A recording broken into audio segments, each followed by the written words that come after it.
بسم اللہ الرحمن الرحیم۔ نماز کا بیان۔ لغت میں صلاۃ دعا کو کہتے ہیں۔ اصطلاح شریعت میں صلاۃ چند مخصوص اقوال و افعال کو کہتے ہیں جن کی ابتدا تکبیر سے اور انتہا اسلام پر ہوتی ہے۔ صلاۃ کے مادہ اشتقاق کے بارے میں کئی اقوال نقل کیے جاتے ہیں۔ نووی نے مسلم کی شرح میں کہا ہے کہ صلاۃ کا مادہ اشتقاق سلوین ہے جو سرین کی دونوں ہڈیوں کو کہتے ہیں۔ چونکہ نماز میں ان دونوں ہڈیوں کے رکوع و سجود کے وقت زیادہ حرکت ہوتی ہے، اس لیے اسی مناسبت سے نماز کو صلاۃ کہا جاتا ہے۔ بعض حضرات فرماتے ہیں کہ صلاۃ مصلی سے مشتقق ہے، جس کے معنی ہیں ٹیڑھی لکڑی کو آگ سے سینک کر سیدھا کرنا۔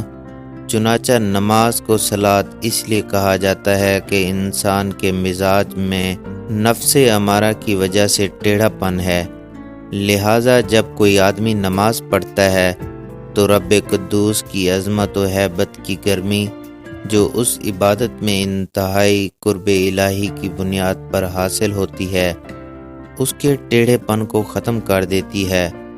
گویا مصلی یعنی نمازی اس مادہ اشتقاق کی روح سے اپنے نفس امارہ کو عظمت الہی اور ہیبت زبانی کی تپش سے سینکنے والا ہوا، لہٰذا جو آدمی نماز کی حرارت سے سینکا گیا اور اس کا ٹیڑھا پن نماز کی وجہ سے دور کیا گیا تو اس کو آخرت کی آگ یعنی دوزخ سے سینکنے کی ضرورت نہیں رہے گی، کیونکہ اللہ کی ذات سے امید ہے کہ وہ اپنے اس بندے کو جس نے دنیا میں نماز کی پابندی کی اور کوئی ایسا فعل نہ کیا جو اللہ تعالیٰ کے عذاب کا موجب ہو، تو اسے جہنم کی آگ میں نہ ڈالے گا۔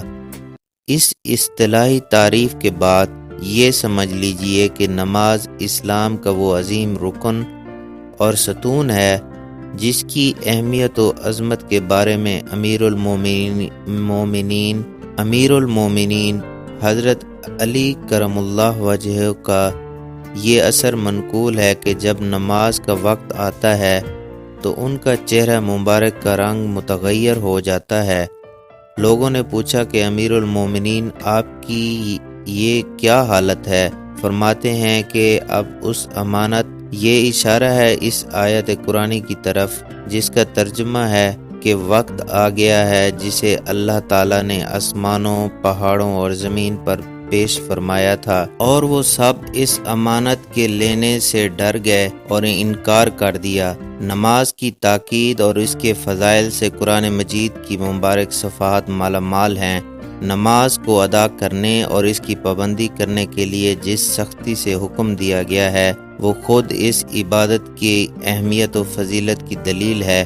نماز کے بعد شریعت نے سب سے زیادہ نماز ہی پر زور دیا ہے، چنانچہ قرآن کریم کی چند آیتیں ملاحظہ فرمائیں جن کا ترجمہ ہے۔ پہلی آیت یہ ہے، بے شک نماز والوں پر نماز فرض ہے وقت مقررہ پر۔ نمازوں کی خصوصاً درمیانی نماز عصر کی پابندی کرو، بے شک نیکیاں یعنی نمازیں برائیوں کو معاف کرا دیتی ہیں، بے شک نماز برے اور خراب کاموں سے انسان کو بچاتی ہے، اور بے شک اللہ تعالیٰ کے ذکر کا بڑا مرتبہ، بڑا اثر ہے۔ بہرحال نماز ایک ایسی پسندیدہ اور محبوب عبادت ہے جس کی برکتوں اور سعادتوں سے خداوند کریم نے کسی بھی نبی کی شریعت کو محروم نہیں رکھا۔ حضرت آدم علیہ السلام سے لے کر نبی آخر الزمان سرور دو عالم صلی اللہ علیہ وآلہ وسلم تک تمام رسولوں کی امت پر نماز فرض تھی۔ ہاں، نماز کی کیفیت اور اس کی تعیناتی پر ہر امت کے لیے تغیر ہوتا رہا۔ سرور عالم صلی اللہ علیہ وآلہ وسلم کی امت پر ابتدائے رسالت میں 2 وقت کی نماز فرض تھی، ایک آفتاب کے نکلنے سے قبل اور ایک آفتاب ڈوبنے کے بعد۔ ہجرت سے 1.5 برس پہلے جب سرور دو عالم صلی اللہ علیہ وآلہ وسلم نے معراج کا شرف پایا تو اس مقدس اور باسعادت موقع پر 5 وقت کی نماز کا عظیم و شرف ترین تحفہ بھی عنایت فرمایا گیا، چنانچہ فجر، ظہر، مغرب، عشاء ان 5 وقتوں کی نماز کا فرائضہ صرف اسی امت کی امتیازی خصوصیت ہے۔ اگلی امتوں پر صرف فجر کی نماز فرض تھی، نیز کسی پر ظہر کی اور کسی پر عصر کی۔ اسلام کی تمام عبادات میں صرف نماز ہی وہ عبادت ہے جس کو سب سے افضل اور اعلیٰ مقام حاصل ہے۔ چنانچہ اس پر اتفاق ہے کہ نماز اسلام کا رکن اعظم ہے، بلکہ اگر یوں کہا جائے کہ اسلام کا دار و مدار اسی عبادت پر ہے تو مبالغہ نہ ہوگا۔ ہر مسلمان عاقل بالغ پر ہر روز 5 وقت نماز پڑھنا فرض عین ہے، امیر ہو یا فقیر، تندرست ہو یا مریض، مقیم ہو یا مسافر، ہر ایک کو 5 وقت ان آداب و شرائط اور ان طریقوں سے ادا کرے جو اللہ اور اللہ کے رسول نے نماز کے سلسلہ میں بتائے ہیں۔